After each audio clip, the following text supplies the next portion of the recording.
freshman and sophomore take biology, and I just want to introduce them to the wonders of the world, honestly, to get them so amazed and just wide-eyed and opened about it and stoked on biology. That is my first goal, right? And then if we could open that door, then the learning will come. For the most part, the students that I keep in contact with, it's a fairly easy transition from the shop classes we have here at the high school into the working world.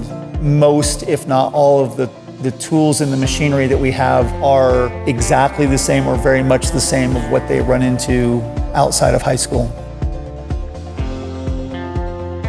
Just the motivation to try to do better every day and try to learn at least one thing every day is what I tell the students.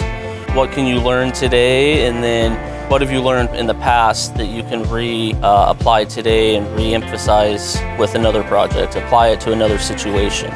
The shops that we have are real shops with real tools, just like you would see in industry or the real world. For ninth graders that come into these classes, you're going to learn a lot. You will learn how to do things in a systematic way, but you will also be able to be creative.